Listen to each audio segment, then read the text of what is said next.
यानी ये फूल आपा के साहब का शौहर ने भेजा? पागल हो क्या? वो मुझे फूल क्यों भेजेगा? उनका नाम था इस पर, इसीलिए कह रही हूँ शायद उन्होंने ही भेजा होगा। अगर उसी ने ही ये फूल भेजे हैं तो इसका मतलब उससे मेरी खुशियाँ बर्दाश्त नहीं हो रही हैं। सन की इंसान। हाँ, ये घर के सांप बिच्छू खत्म हुए नहीं, क्या बाहर वाले भी हरकत में आ गए? बेटा तुम्हें भी समझा रही, यूं खड़े खड़े मेरी शक्ल मत देखती रहा करो, खुद भी कुछ करने की कोशिश किया करो। अम्मी मेरा इसमें क्या कसूर है? आपने देखा तो था वो कैसे छीन रही थी। परवीन साहिबा मुझे देना ही नहीं चाहती। अरे पहले तो तुम उस परवीन को साहिबा साहिबा कहना बंद करो। किसने कहा तुम्हें कि उसे साहिबा कह के मुखातिब करो? तुम लोग तो दिन रात अपनी माँ का शुक्र अदा किया करो। मैंने हालात पे काबू पाया तभी ये बातें बाहर नहीं निकली, वरना तो ये खानदान तुम्हें छोड़ता नहीं सेवगी। और ये लोग भरते चले जाते तुम्हारे शौहर का दिमाग। खैर अल्लाह तेरा लाख लाख शुक्र है, बड़ी मुश्किल से बची। खुदा का शुक्र है।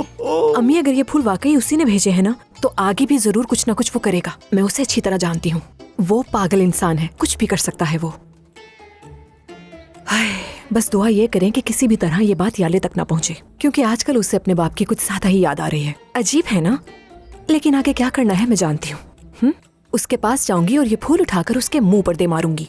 अरे बेटी रुक जाओ, कहाँ जा रही हो तुम? कौन से बड़े बड़े कदम उठाने का इरादा कर रही हो आखिर? अच्छा जरा सच बताना मुझे, तुम्हारा पुराने शौहर से मिलने का दिल कर रहा है ना? झूठ खुदा मत का बोलो वास्ता मुझसे। अम्मी फजूल बातें तो मत करें। मुझे भला उस पागल इंसान की याद क्यों आने लगी? सबका शौहर है अब वो मेरा। मैं बस यहाँ अपनी शादी बचाने की कोशिश कर रही हूँ। क्या कुछ समझे आप लोग? हाँ हाँ बिल्कुल सही कर रही हो तुम। इस घर में मौजूद सांप और बिच्छू तुम्हारे लिए गड्ढा खोद रहे हैं और तुम्हें अंदाजा तक नहीं मेरी बच्ची। क्यों अंदाजा नहीं होगा? जानती हूँ सबको मैं इस घर में। हाँ ये तो बेटी, है। वो जो तुम्हारी सास है ना, पूरी नागिन है, जरा नागिन। आहिस्ता बोले, सुन लेगी वो। सांप की तरह तेज कान है उसके। वो जो तुम्हारी नागिन सास है ना, तुम्हें तलाक दिलवाने की कोशिश कर रही है। और सिर्फ तुम्हें तलाक दिलवाना नहीं चाहती, बल्कि तुम्हारे शौहर पर भी नजर है उसकी।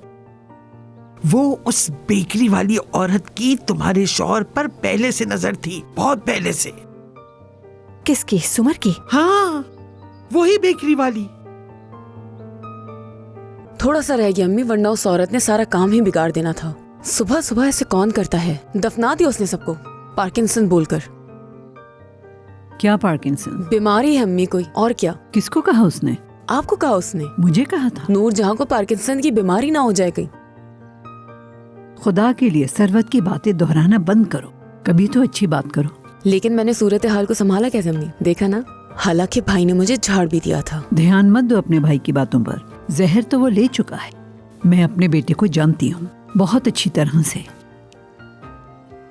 जो सुना उसने वो बात अंदर ही अंदर खाती रहेगी। अब वो सेवगी को पहले की तरह नहीं देख सकेगा जिस नजर से देखता था, कभी नहीं। देखो बेटी, लगता है कि वो तुम्हारे शौहर की पुरानी चाहत थी, जाहिर है तभी उसने तुम्हें नहीं बताया, वरना तुम मानती नहीं। अगर वो तुम्हें बता देता कि वो घर आती जाती है तो तुम कभी ना मानती। कौन है? कोई जरूरी कॉल नहीं थी, काम से मुताल्लिक थी, बाद में रिप्लाई कर दूंगा। मतलब वो औरत अब भी उसे अपने साथ चाहती है। देखो जरा। यानी अगर वो उसे छोड़ना ही नहीं चाहता था तो उसने मुझसे शादी क्यों की? ना छोड़ता उसे, ना मुझसे शादी करता और ना ही मुझे अंगूठी पहनाता। सही कहा। बेटा इस अंगूठी पर ज्यादा भरोसा मत करना, अक्ल की बात करो, समझ बूझ इस्तेमाल करो। अरे? पुराने शौहर के पीछे जाने के बजाय अपने नए शौहर को अपने काबू में रखने की कोशिश करो। अब वक्त है उस औरत को दिखाने का कि मैदान खाली अब बस नहीं कर दे है। अम्मी। एक दफा बस कह देने का मतलब क्या होता है कि बस कर दी जाए? हाँ, खुद से सब कुछ सोच लिया। इतना वक्त आता कहाँ से आपके पास ये सब कुछ सोचने के लिए? हाँ, अल्लाह अल्लाह।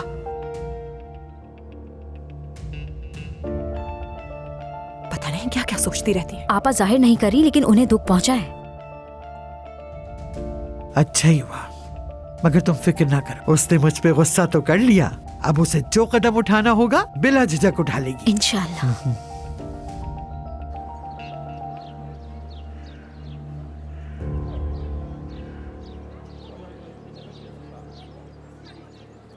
यार तुम बैठ जाओ ना, सर पर क्यों खड़ी हो? क्या मसला? नहीं बैठना मुझे। अरे मुझे क्या, तुम्हारी भलाई के लिए कह रहा था। खड़ी रहो, थकती रहो। थोड़ी देर के लिए चुप रहोगे तुम? वो आ तो जाएगी ना। कौन? मेरे बुलाने पर वो ना आए नहीं हो सकता। हाय मैं कितनी बेवकूफ हूँ ना, भूल गई। तलाल साहब बुलाए और कोई आए नहीं, ऐसा हो सकता है? जाहिर है ये तो खुशकिस्मती है उन लड़कियों की। हाँ हाँ, जानती हूँ अच्छी तरह मैं तुम्हें।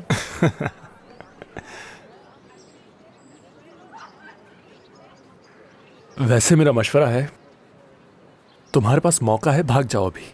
नहीं यार, तुम समझ नहीं रहे हो क्या? तुम्हारे लिए ये इतनी बड़ी बात नहीं होगी, लेकिन मेरी माँ मुझे मार डालेंगी। समझ ही नहीं रहे हो। चाहे कुछ भी हो जाए, आज ये बात यहाँ से खत्म करके ही जाऊंगी मैं। लेकिन मुझे नहीं लगता कि तुम सिमरा से ठीक से बात कर सकोगी। मैं तुम्हें जितना समझा सकता था समझा चुका। आसान नहीं होगा ये देखो, आ गया सुनहरे बालों वाला तूफान।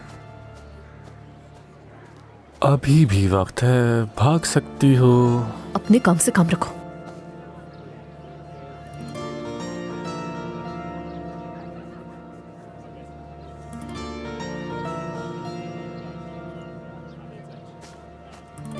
ये यहाँ क्या कर रही है? हाँ, आराम से आराम से। मुझे बताओ ये क्या कर रही है? एक मिनट रिलैक्स।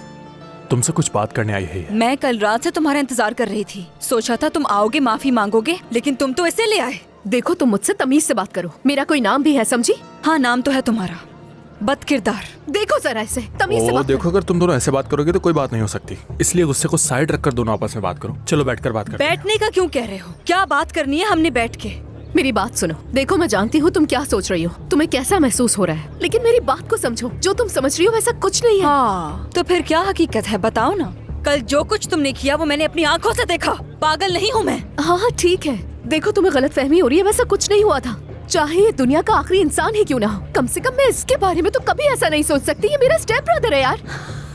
मैंने सही कहा था, तुम्हें अच्छे मर्दों की पहचान नहीं। वैसे मुझे कहा तुम इसके बारे में नहीं सोचोगी, काफी मुज़ायका खेज है। अच्छा, बात को खत्म करो। वैसे भी कल का दिन मेरे लिए बहुत मुश्किल था। तुम तो जानती हो कि मॉम ने शादी कर ली है, उसी की वजह से मैं वहाँ से चली गई थी। बहुत बुरा लग रहा था मुझे, वो सब नहीं देखा जा तो रहा जो था। तुमने किया वो मुझसे देखा जाता? अरे यार, तुम्हें जरा सा भी मेरा ख्याल नहीं आया? तुम क्यों नहीं समझ रही हो मेरी बात? हाँ, मैं नहीं समझना चाहती तुम्हारी बात। तुमने मुझे बेवकूफ समझा हुआ है कि तुम जो कहोगी मैं उस पर यकीन कर लूंगी। मुझसे झूठ बोलने की जरूरत नहीं। तुम दोनों ने मिलकर ये कहानी बनाई है ताकि मैं तुम दोनों की बातों में आकर तरस खा जाऊं।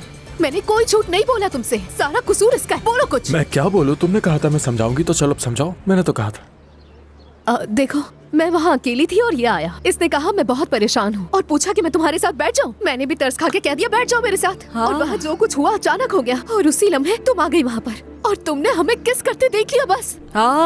तुम दोनों की इस हिम्मत को दाद देनी पड़ेगी। कितनी बेशर्मी से अपना दिफा कर रहे हो। बस करो सिमरा, मैं कितनी दफा तुम्हें बता चुका हूँ कि वो सब एक बेवकूफाना लम्हा था। उसमें मेरी और इसकी कोई गलती नहीं थी। मैं इस लड़की में इंटरेस्टेड नहीं हूँ। चुप करो यार, अपने आप को बिल्कुल क्लियर कर लिया और मुझे फंसा दिया है इसने।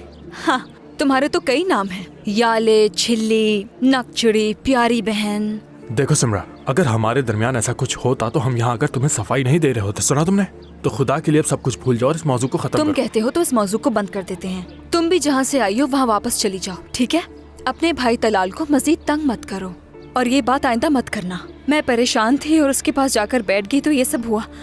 तुम्हारी इस बात पर मुझ समेत कोई भी यकीन नहीं करेगा। जो तुम हो वो बदल नहीं सकते। ये बहुत ज्यादा हो रहा है। तुम्हारा किरदार सबके सामने है, ये कहानियां मत बनाओ। और तुम्हारा ये प्यारा भाई कभी किसी को मना नहीं करता, क्योंकि सबकी परेशानी को सॉल्व करने का ठेका तो इसी साहब ने लिया हुआ है। और हाँ, ये बात तो मैं भूल ही गई थी कि तुम दोनों के कमरे भी तो एक साथ हैं।